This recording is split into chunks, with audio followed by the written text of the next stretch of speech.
They was Nigga Suge Knight. Hey man, Suge sending a message. Man! Well, in 1999, I sent off to the side. Suge Knight, a name that can send shivers down the spine of anyone in the hip-hop world. They was not scared of Suge Knight. They was terrified. Suge Knight didn't just intimidate, he dominated. Known for wielding fear, violence, and sheer cruelty, he built his empire by any means necessary. From brutal beatings to forcing victims to drink urine, and as legend has it, dangling people off balconies to secure a signature, his methods were as ruthless as they come. That nigga Suge Knight was a cold gangster. Yo, Ron. Suge was the boogeyman of the music industry, but one person didn't care: Slim Shady. Eminem wasn't intimidated by Suge or anyone else. When the threats came, he stood his ground. He said, hey man, Suge sending a message. I say, oh shit. Here's the thing about Eminem. He's from Detroit, and he's been through it all. When Eminem was real, he's like, man. This is when I knew, I'm like, damn, Eminem is a real nigga. These niggas. Suge Knight may have been the most feared man in hip-hop, but M was ready for anything. He from Detroit. He from Detroit, man. He's from 8 Mile, bro. And that fearless attitude was put to the test on one of the biggest nights in hip-hop. So yeah, of course, M was ready to go. He was ready to go. In '99, Eminem was making waves. His album, The Slim Shady LP, had just dropped, and his single, My Name Is, was on fire. He might have been new to the game, but he was already turning heads. He was making such an impact that he was invited to present the Best Live Performer Award to DMX at the Source Awards. Well, in 1999 at the Source Awards, Suge Knight sent his henchmen, man. But what most people didn't know was what happened just before the cameras rolled. As Eminem made his way to his seat, he suddenly found himself surrounded by Suge Knight's goons.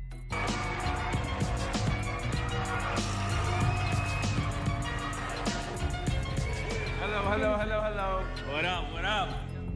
Despite the tension, Eminem kept his cool. He excused himself, went up to present the award to DMX, and then returned to his seat like nothing had happened. He was walking to his seat, I'm standing off to the side, and M was cut off on his way to his seat, and all these guys in red shirts surrounded him. And I'm looking at M's face, and I'm looking at these guys, I'm like, something ain't right. So I start making my way around to come up the aisle, and next thing I know, you see all these guys talking about death row, death row. I was like, death row, what does it got to do with him? He said, hey man, Suge sending a message. I was like, oh, yeah. But Suge's crew wasn't done with M yet. After the event, as Eminem and his security made their way out, Suge's guys were waiting outside. Where my dogs at? DMX! Why you? But why was Suge Knight, the CEO of one of the most legendary record labels, coming after Eminem? To understand that, you have to take a closer look at the chaos unfolding at Death Row Records in the mid-1990s.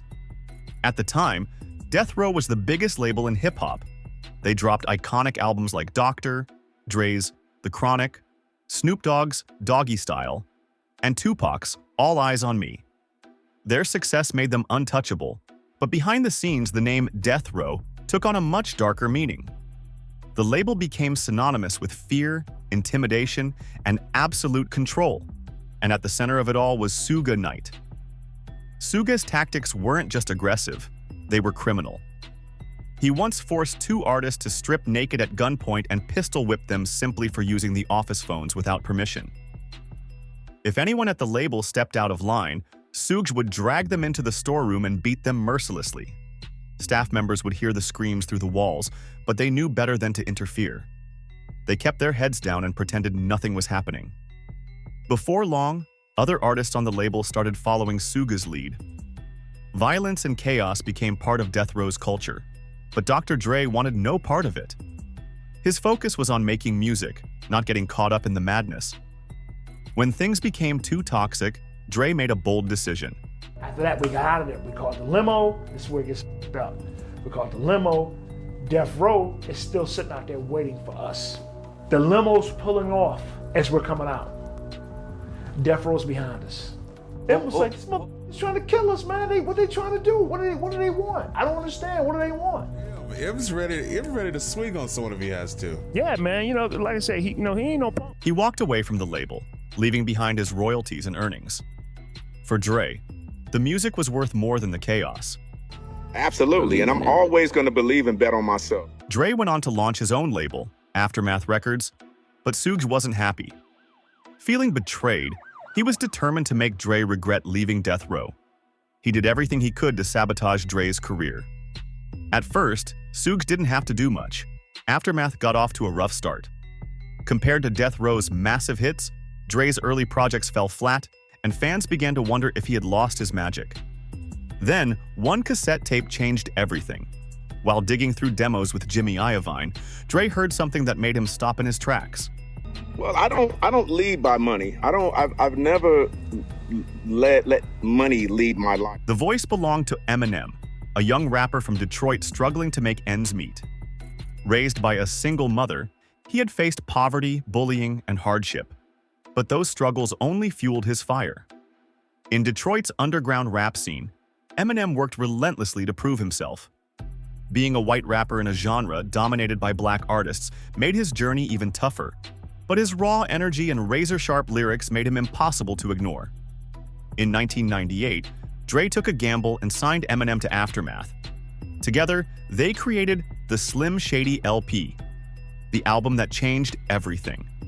It debuted at number 1, 2 on the Billboard 200, selling 283,000 copies in its first week.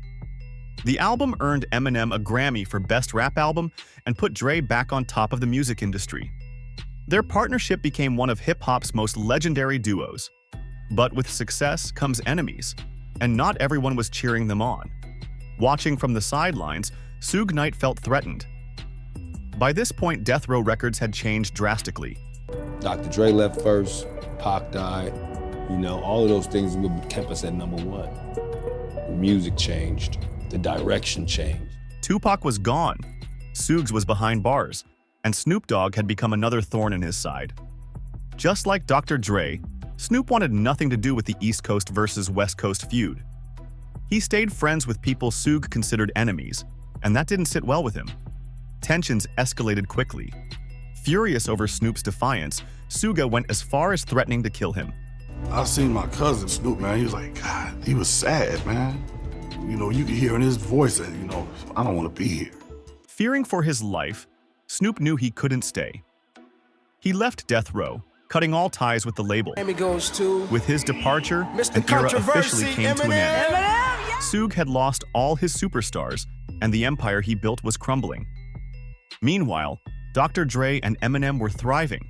Their albums topped charts, won awards, and cemented their status as cultural icons. M had inherited Dr. Dre's beef by signing with Dre. And the Grammy goes to Mr. Controversy himself, Eminem. Watching Eminem rise alongside Dre only fueled Suge's anger. He saw their collaboration as a personal attack and made Eminem his enemy. What do you think of Eminem? What do you think of white rap? If you really from the ghetto and you really doing those things you rapping about, you talking about, I can respect that. Right. But if somebody else writing your rhymes, somebody else, if you telling somebody else's story, that really don't mean. Suge then did everything he could to discredit both Dre and Eminem. In a 2002 interview with Howard Stern, he took shots at Eminem's authenticity, questioning whether he was truly from the streets or just a white rapper playing a role.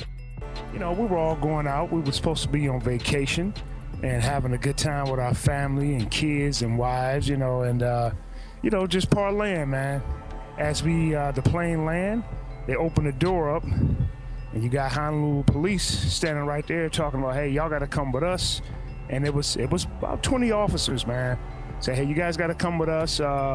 Death Row Records is here, and they wreaking havoc. Suge is coming! So I'm like, Suge's outside. Suge's outside. Everybody like, he was running, dropping. So Suge came, he had some Mexican niggas. Now, we from New York. You ain't never seen a nigga with a tattoo on his forehead. 118th Street crew. I'm like, what the fuck? This is when I knew Eminem was real. He's like, I don't give a f, man. This is when I knew, I'm like, damn, Eminem is a real nigga. These niggas, 50 niggas outside, what's up? And then the nigga Suge just walked away. The Mexican niggas looked kind of confused, like they didn't know what's going on. But Suge didn't stop at just words. He tried to intimidate Eminem physically. In 1999, Dr. Dre and Snoop Dogg planned a death row reunion party in Hawaii, and Eminem tagged along. It was supposed to be a laid-back trip with family, kids, and wives. But the moment they landed, everything took a turn. I just fell back, watched and gritted my teeth. But that wasn't the end of it. Suge wasn't done. In 2003, at 50 Cent's Indog Club video shoot, he pulled up once again, this time with even more men. A lot of people been want to do like songs with Pac, and a lot of people, you know, some people who did with Pac, and they never. There was only one Tupac project that ever flopped before, and that's the one Eminem did on unreleased. All the rest of them were successful. Only Suge responsible for the deaths of the two greatest rappers to ever grace the face of this planet.